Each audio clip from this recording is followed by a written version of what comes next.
Good afternoon, everybody. I wanted to thank Jenny for inviting me to talk to you, but then she left before I got to talk, so I won't thank her. Thank all of you for being here. I spent past more than 20 summers working down in Belize on Maya excavations. Climate's not my area, though, but you can't help be influenced by the studies that are going on in climate, and particularly climate change as it reflects, or as it deals with the ancient Maya. So what I want to do today is talk a little bit about the ancient Maya, and then talk about some work done by other folks that's addressing climate change and how that may have affected the Maya culture. So we'll start with a little crash course in the Maya. There's been a lot of research recently about the effects, particularly of drought, protracted droughts that may have affected something called the collapse, the classic period collapse of the ancient Maya. And so this is a really hot topic in just the past 20 years or so. The ancient Maya, when we talk about the Maya, they're folks that occupied the Yucatan Peninsula, and they were there for about 1000 BC up until when the Spanish showed up. So they had about a 2,500-year period of development. When we talk about Maya, we're talking about folks that lived in small agricultural villages initially, and they farmed maize. They were maize agriculturalists, and they spoke one of over 24 different Mayan languages. Their culture history is divided up into these big periods, the pre-classic, the classic, and the post-classic, and we're going to focus primarily on the pre-classic and the classic period. Initially, as I said, the first Maya villagers were there about 1000 BC, but by what's known as the late pre-classic period, the core area of the Maya area, which is the sort of Batin Department of Guatemala, was starting to get pretty densely settled, and by the end of that late pre-classic, there was already the first, arguably the first city in the Maya area, a place called El Mirador, and probably the first pre-industrial state in Central America at this time. Shortly thereafter, or right around this same time in the late pre-classic, the Maya seem to have adopted a new form of rulership called divine kingship. And this is part of a spectacular mural from the site of San Bartolo in Guatemala, showing what is undoubtedly the coronation of an early divine king. This is probably a real person. We can't read his name. The text is a very early form of Maya writing. The only glyph that's recognizable is the one for a how or a lord, which later becomes associated with divine kings. And framing this scene, I'm not showing you that the rest of the mural are mythological scenes of the maize god being reborn, the universe being centered. So this guy's placing himself in sort of this mythological context.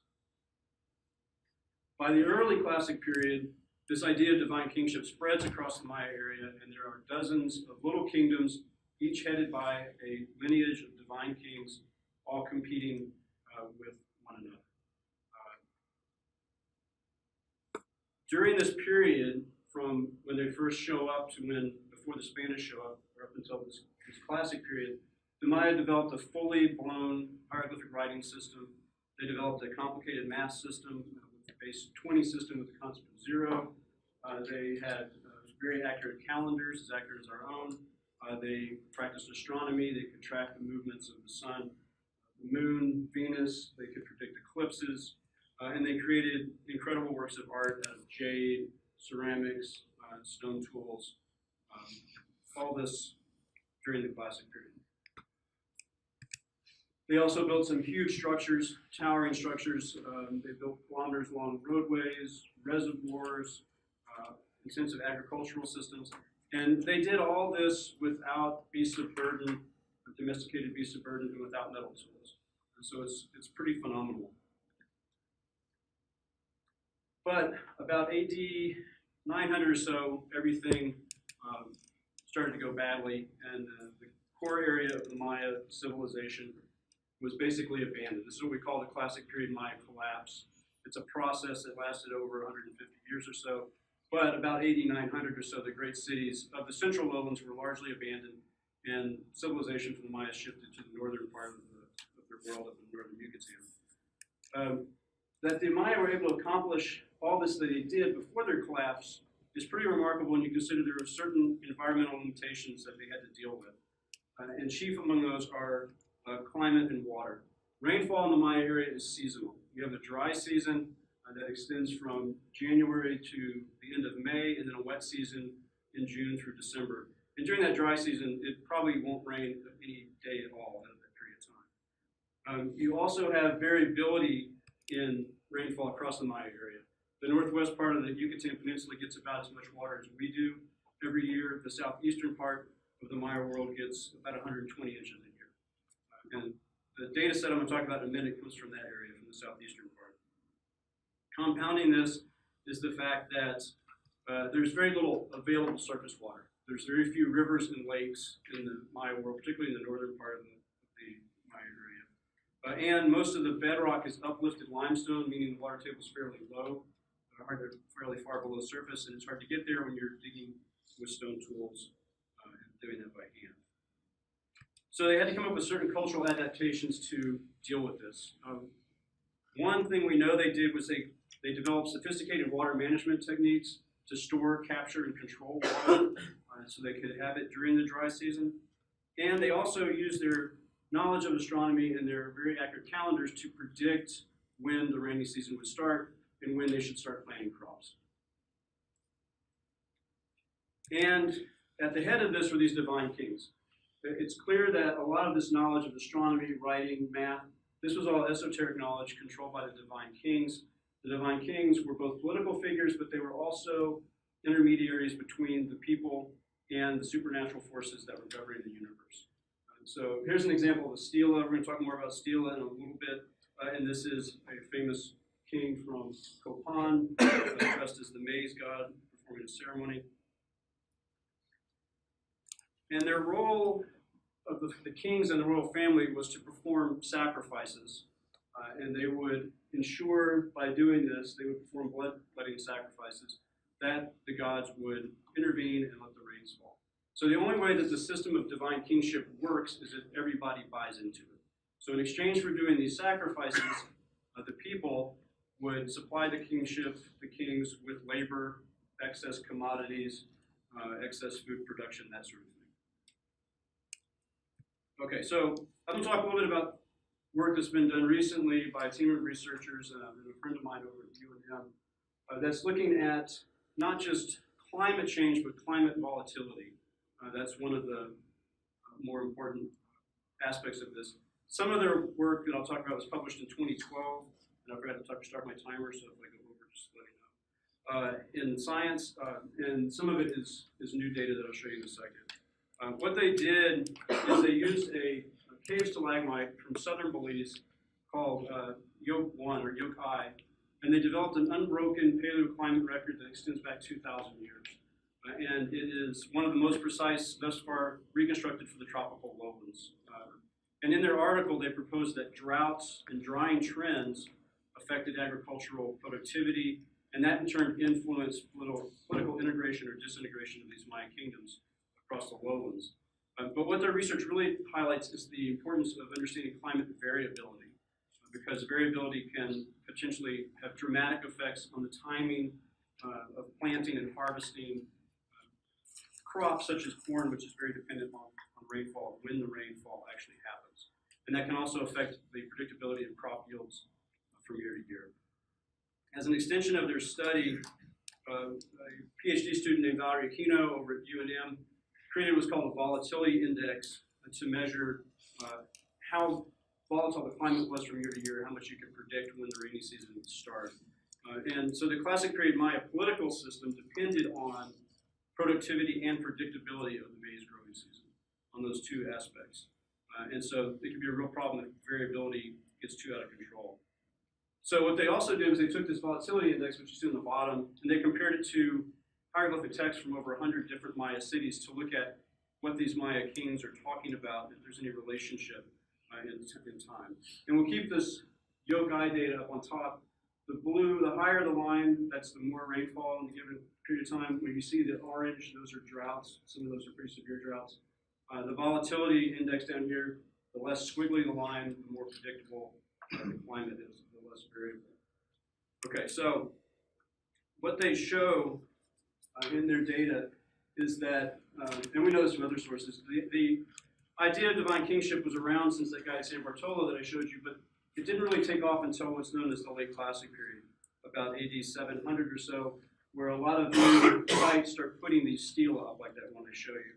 And so it's numbers. Your sites are putting up stela, but the total number of monuments that are being put up goes up as well during this period of time. And if you look at what's going on with the climate, this is a several century-long period of generally high rainfall and increasing stability. So the climate is becoming more predictable during this period of time when things are actually going very well for the ancient Maya. This is about when they reach their peak population in AD 750, almost up to 800. But if you look at what these kingdoms are talking about in this period of time on those monuments, you see an increase right after this success in statements about warfare, subjugation, and capture. So there's violence and competition is accelerating in part because of the success. And so even though they're living through this very prosperous time for these divine kings, there are systemic problems with the political system. And what happens after this, about AD 800, is everything goes very badly, very suddenly. The climate becomes drier and much more unpredictable. Volatility index really spikes, and the number of kingdoms erecting monuments decreases dramatically as these kings start to lose grips on their kingdoms, and the number of monuments in general goes very badly, or decreases as things go badly. And then we enter a period of about a century-long severe drought. And this is sort of maybe the nail in the coffin that finished off the ancient Mayan. So based on their data, it appears that it's this combination of not only climate change, but climate variability or volatility that may have dramatically affected the course of Maya culture history in the classic period. And that's it. And I appreciate your listening. So it's after this 1,000-year, AD 1000, where the lowlands start to become reclaimed by the tropical forest. And I love this painting. This was done by an artist in Santa Fe in 1915, and this is the site of Tikal. He actually never went there, but his painting is amazingly accurate. So with that, I will thank you. Please pay attention to this final note. Any questions that do not relate to that? Yeah, I wonder if you could paint with a clear connection between what you're seeing with the direction of the stela and the climate variability. You're suggesting that is it implying that in periods of uncertainty there were more votive attempts, or no, there's more votive attempts during certain. What's happening is during periods of success, at this point in time in the late classic period, there's more kingdoms than ever before. They're all participating in this thing called the stela, called putting stela up. And they're putting up a lot of stela at the various sites. But what seems to be happening is, even though they're in a fairly successful period of time, perhaps too successful, populations have increased dramatically. The competition for resources is extremely high. About here, AD 761, some parts of the Maya area are already experiencing a collapse, and that's before climate is affecting them. It's caused primarily by politics, and there's a couple of cities that are completely destroyed in warfare and abandoned in that period of time. So I'm not really implying necessarily anything except that because they are so successful, they start to butt heads with each other more and more, and we see this spike in the warfare type of language on these monuments. And that's all these kings talk about is they go to war, they get married to somebody, they're born, they die, that kind of thing. We don't talk about mundane stuff. But then right after this, maybe the system's pretty stressed, and when the climate does start to get more unpredictable, and when the king goes and does his bloodletting and then the rains don't come, the people who used to believe that, hey, they're helping us and protecting us, they're not really doing anything anymore. And that's when you start to see things go badly pretty quickly. Yes, sir? At the Mayan civilization peak, do you know about what their population reached? And then after 900 AD, after their collapse, what did it decline to? The estimates range, and they're really incredible estimate ranges. Probably a realistic one in the lowlands, about AD 750, 800, or 5 million people. Wow. Far in excess of the number of people that are in that area of the world today. After 900, the central lowlands lost 90% of their population, if not more. By 1100 or so, the central lowlands are pretty much completely abandoned. So you go from extremely high density population to virtually nobody. Yeah. Oh, I was just saying, well, you can't help but notice that the drought that kind of finished them off was nothing compared to the one that happened along 200 years later. Yeah. So, what did that one accomplish? That one, well, by this point in time, the Maya had shifted to the focus of their civilization was in the northern Yucatan. There is evidence that the populations there were lower anyway. There's almost no surface water there, and they're dependent almost entirely on water coming out of cenotes and based on rainfall. And there's actually a drought that's not shown up too clearly here because they truncated it here, but once the Spanish show up, there's a pretty severe drought too that really killed off a lot of people. So this would have been very bad. The problem is here they're not putting up stela anymore anyway, and so it's you're starting to have to really guess about political relationships and population estimates. But yeah, that's a pretty severe episode. John. Right, what did they feed 5 million people on? I mean, you said Corn. maize, corn, but you Maize. couldn't get, but you couldn't get all your amino acids from corn. You can get almost everything you need out of maize, beans, and squash. And that's what I thought. So beans Yeah. and squash. They're eating. They farmed those and planted those together, and they're practicing at this point in time intensive agriculture. They started out as Sweden agriculturists practicing slash and burn. By the classic period, they have intensive farm systems that are hydraulic systems, terracing, all kinds of stuff to produce that much corn. But most people ate corn in one form or another every meal out of the day. And they got very little animal protein, probably only special occasions for most people. Right, you had to put the beans and those. Yeah. In. Exactly. That's still quite a bit of bean. Yes, it is. Yeah, but literally you plant them all together, and one is extracting nitrogen from the soil, one's fixing nitrogen from the soil. So it makes it's much better than just one crop. And one thing I didn't show in here in the draft I could have easily showed was the relationship between deforestation, population, and soil erosion, and how dramatic they all peak here. Everything peaks at that point in time: population, soil erosion, and the amount of deforestation. So to finish the thought, Brad, is that population success potentially responsible for the shifting climate. Yeah, there's in a 10-minute talk you can't do much, but there's another study about the effect that the clearing of the forest had on climate volatility. Because you go from a situation where when I first occupied this area, it's almost completely forested, 90% forested, to maybe 20 to 10% forested by the end of the classic period. And that greatly affects the climate too, just in terms of moisture retention and solar heating of the ground surface, all those things. Last question. I know you said you were only going to talk about the late classic period, but in the late pre-classic period, there's a really bad drought, 8300. You know what happened then? How did they survive that drought? That is okay. Well, another thing I need to point out about the yokai data. One thing, and some people will criticize it. There's a number of different proxies for looking at the climate across the Maya lowlands. This is probably the best, but again, this is coming from only one part of the Maya world. And one thing that's needed are other cave studies. The stalagmite data is extremely accurate.